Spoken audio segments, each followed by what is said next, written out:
The damage that I think your audience is watching now is really unseen in Japan, a country that is quite familiar, sadly, with very strong earthquakes. Can you give me a sense of what's going on there now? As we've been reporting earlier this morning, the transportation system is essentially shut down. What happened in the immediate wake of the quake, what happens a lot of times with Japan's bullet train system, as well as its public transportation, subways and others, is if they sense or detect an earthquake or tremor, they close automatically, and that also includes some of the factories themselves. That has, in history, proven to be a safety gauge, but nonetheless, it is something that Japan is essentially shut down towards that region right now. The major airports of Japan are not in operation. Narita, which is not too far from Tokyo. If you've seen pictures of Sendai Airport in Miyagi Prefecture, it is actually inundated with water from the tsunami waves. So in addition, the highway system, the expressway that runs to the northeast, has also been damaged. There are some fires at factories, and in particular of note, nuclear power facilities in the northeast.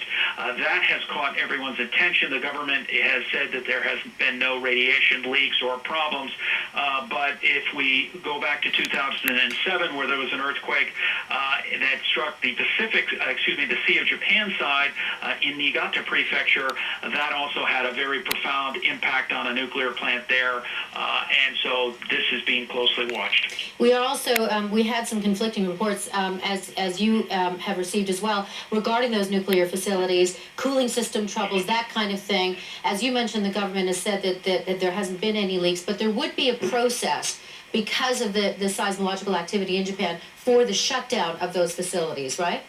That's right. Some of the shutdowns were automatic. Nonetheless, as was seen in 2007, sometimes the actual shaking can provide damage within the facilities themselves that is unforeseen. We are not. All of the insight that we have on this is coming from the government itself. In that regard, the government, within an hour and 15 minutes of the first earthquake, and there have been many subsequent aftershocks and other quakes, has been rather forthcoming. The Prime Minister's office is trying to keep the information flow going so that people are not concerned that somehow they are out of the loop. What efforts have been made? Again, Japan has a very strong alert system, so that in the 30 seconds or so before the earthquake struck, people's hand phones and people's television sets actually triggered an alarm telling them that a large earthquake was going to come and that they should take evasive action or look for shelter. That is something that, because of Japan's long history with earthquakes, is well established, and that includes tsunami warnings and hopefully allowing people to be able to evacuate. Tell me specifically, well, certainly the coastal areas, but what is the government telling people to do at this point? It's from where they are, where they should go. As has been the case in the past, the concerns are things like possible further mudslides or landslides. Those that have not already gone to higher elevation certainly should do so now, but more or less the kind of infrastructure, the roads and bridges might be in conditions that need to be examined before kind of a full-scale evacuation effort takes place. And it is probable that the Self-Defense Force, when they get to the region, will air evac those that can't use traditional means to get out of affected areas. Tell me about, you've mentioned the fires that were started as a result of this, and we've had video that we've been running of a refinery that was also hit with a fire? That's correct. That refinery is in Ichihara in Chiba Prefecture, which is east or northeast of Tokyo. It is on Tokyo Bay, essentially, as is a lot of industrial infrastructure. The fire appears to have burned through, some of their oil storage facilities, and to the degree that an earthquake causes damage. A lot of times it's exposed gas lines that then cause fires. The buildings themselves, Japan has very strict construction codes in terms of their earthquake sustainability. So a lot of the subsequent damage historically has been via a fire and exposed gas lines.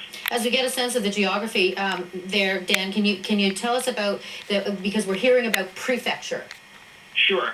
We'll give you just a rough idea. We were about 300 kilometers south of the main hit area. That is not to say that it doesn't have a substantial population in the main city of Sendai. Sendai is the capital of Miyagi Prefecture, which is it is the biggest city in Tohoku, the northeast region of Japan. But the majority of the land in and around the northeast or Tohoku region is rather agrarian, farmland, dense, kind of sparsely populated in general. But a number of people do live along the coastline, be they in the fishing industry or other industries that make their living off the ports there. And as you can see, the port areas in particular were really hammered by the high waves. It's also, I mean, certainly talking about Japan as the rest of the world going through the recession, but Japan was particularly hard hit. Any kind of natural disaster like this, one would expect to have far-reaching implications, and we have no idea how many millions or maybe even into the billions of in terms of damage what this will cost. If history is any guide here, in 1995, which was the Great Hanshin earthquake, which you probably know hit Kobe and the area in western Japan, the financial cost of that, the biggest, most expensive natural disaster in history, was over $100 billion. There is not the same concentration of industry in this particular section of Japan, but nonetheless, Japan, is the world's third biggest economy. There have been a number of factory closures in the wake. Normally this goes on so that inventories can be taken if there's any structural damage or anything that needs to be accommodated for before production can resume. It is Friday here. Not all of these factories were going to be in operation over the weekend, so a lot of these safety checks can be taken before resuming operations Monday. Nonetheless, there's certainly going to be a financial cost. Right now, the focus in Japan, certainly, and globally, is on the human cost right now. How is the government getting information to the people that need it at this stage? Well, again, because of the history Japan has, I think statistically it has 20% of earthquakes over an intensity or a magnitude of 5. It has a very kind of well-established information distribution network, alarm systems, and the coastal region, for example, if there is a tsunami, alarms and horns go off telling people to get inland. I am looking at a screen, as you probably are, that is flashing red along the coastal region. This happened within minutes, literally, of the earthquake, and even before some of the tsunami struck, they basically could forecast exactly in certain territories or certain locales where and when the tsunami would strike. Okay, Dan Sloan, thank you so much for the update from Tokyo this morning.